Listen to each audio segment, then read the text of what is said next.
On July 31st, 2024, Ismail Haniyeh, the political leader of the Hamas movement, was assassinated right in the capital of Tehran. Immediately afterward, the traditional red flag of Shia Islam, a symbol of unjust bloodshed and a call for revenge, was raised, accompanied by a declaration of vengeance from Iran's supreme leader. The world anxiously speculated that the small state of Israel might face a terrible attack from Iran. However, 1 week passed, then two, then three, and still no military action occurred. So, why is Iran, a major Islamic power in the Middle East, hesitant to attack Israel? You might not know that before the Islamic Revolution of 1979, Iran and Israel actually enjoyed a good relationship.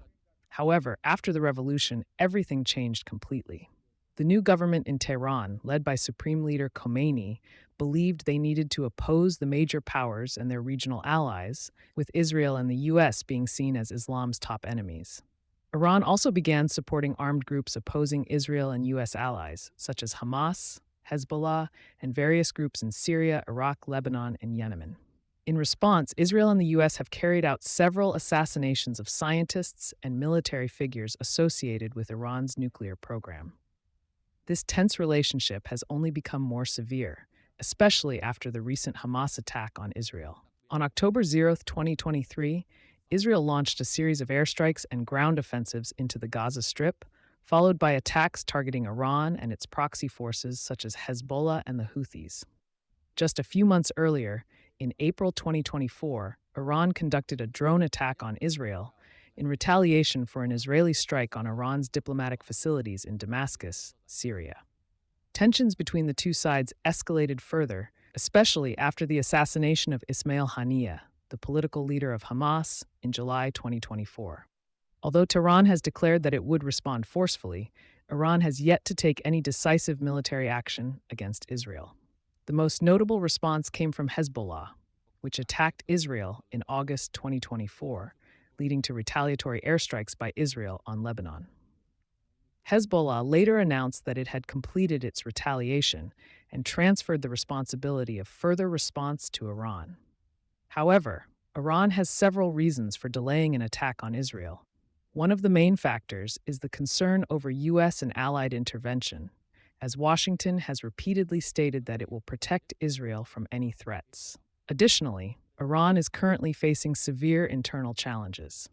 After decades of economic sanctions and poor management, the Iranian economy is in sharp decline, resulting in a decreased standard of living and rising corruption.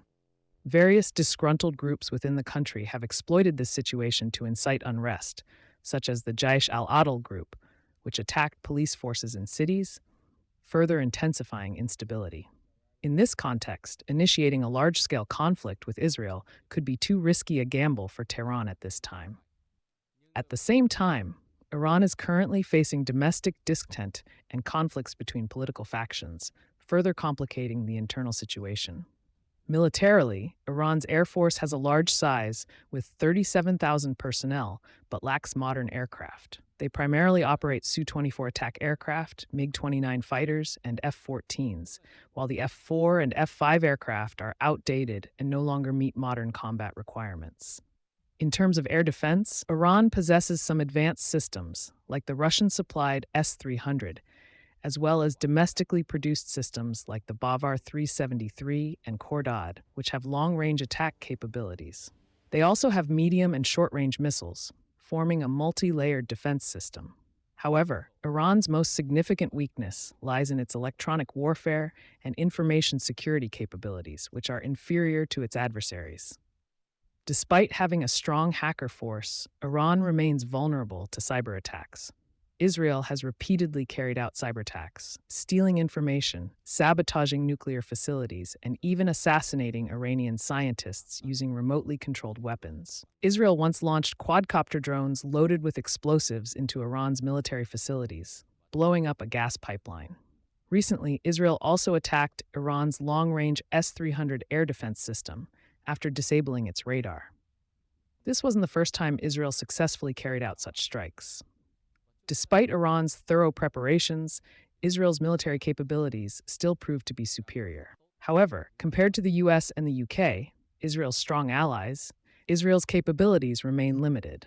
The U.S. is currently maintaining two carrier strike groups in the Middle East, along with an F-22 squadron and other advanced weapons that have not yet been disclosed. This poses a serious threat to Iran, as its nuclear and weapons production facilities could easily become targets for Tomahawk cruise missiles. Iran does not possess a military industry as powerful as Russia's and could be paralyzed by precision attacks from multiple adversaries simultaneously. This would provide internal opposition groups with an opportunity to rise up, further increasing instability. Therefore, Iran must exercise caution in escalating the conflict, especially when it is not yet prepared for an all-out war. Currently, Iran's major allies, such as China and Russia, are unable to provide direct support. China is focused on economic competition, while Russia is entangled in its conflict with Ukraine and NATO. Furthermore, Iran can rely on proxy forces like Hezbollah and the Houthis to apply pressure on Israel without having to engage directly. Additionally, Iran has used proxy forces like Hezbollah and Hamas to maintain its presence and influence in the region, with the primary goal of destroying Israel and establishing an Islamic State on Palestinian territory. Tehran only needs to provide weapons and logistical support, while these groups take on the task of direct combat. These proxy forces have become strategic assets for Iran, allowing them to threaten their adversaries and maintain influence without engaging in direct conflict. For decades, Iranian-backed groups have attacked Israel from outside, then retreated, forcing Israel to respond with airstrikes or ground attacks. However, Israel's response often leads to international criticism due to civilian casualties. Although Israel always wins short-term conflicts thanks to rapid strike tactics and superior military strength, it remains vulnerable to prolonged warfare due to its limited resources and territory. This makes drawing Israel into a prolonged conflict an effective strategy to weaken the country. According to statements from Hezbollah's leader, the group plays a much stronger role compared to Hamas. With an estimated force of around 100,000 fighters, Hezbollah can launch large-scale attacks or use dispersed tactics to harass Israel. This makes the conflict between Israel and Hezbollah far more intense than with Hamas.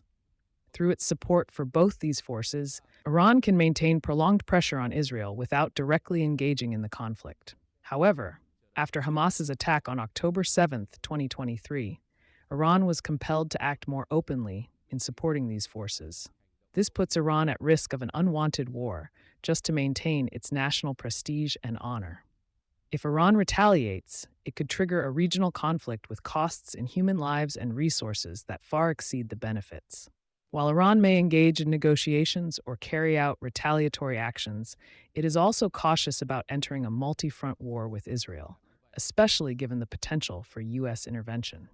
Therefore, Iran is inclined to react carefully, maintaining face while avoiding larger losses. Even in the most ideal scenario, if Iran decides to wage a full-scale war of revenge, it would still face the possibility of Israel using every available weapon, including weapons of mass destruction. Recall the Yom Kippur War in October 1973, when Egypt and Syria launched a surprise attack on Israel during a holiday. Initially, the Arab coalition gained the upper hand thanks to overwhelming forces and modern weaponry supplied by the Soviet Union. In that critical situation, Israeli Prime Minister Golda Meir ordered the country's nuclear forces to be put on alert. However, Israel's reserve forces later counterattacked, pushing back the Syrian army and turning the tide. Without that turning point, Israel might have resorted to using nuclear weapons as a last resort. Today, Iran could find itself in a similar situation. Although it might launch waves of missiles and kamikaze UAVs to overwhelm Israel, the likelihood of completely defeating the opponent in a short time is very low. Even if the United States and its allies do not intervene, Israel still has the capability to launch a powerful counterattack, making the war extremely risky for Iran. However, Iran has no effective defense against long-range cruise missiles capable of carrying nuclear warheads from its adversaries. Therefore, the likelihood of Iran engaging in a full-scale retaliatory war is almost impossible, as Iran is not like a militant group such as Hamas that has nothing to lose. Moreover, Iran still has many other, better options available. In summary, the main reasons Iran has not attacked Israel at this time include the potential for U.S. military intervention and the fact that the strategy of supporting proxy forces in the conflict with Israel remains effective. Additionally, Iran does not want to face the scenario where Israel might use its full strategic power, including weapons of mass destruction, in an all-out war. Clearly, Iran is facing a difficult challenge, finding a way to retaliate against Israel that is not too weak to avoid losing credibility, but also not too strong to prevent triggering a larger-scale conflict. So far, Tehran has not taken any decisive actions, perhaps because they are torn between carrying out a limited attack or adopting measures to avoid escalating tensions. What about you? What do you think are the reasons Iran has not taken stronger action against Israel? Or what do you predict their next move will be? Feel free to share your thoughts in the comments below. Goodbye, and see you next time.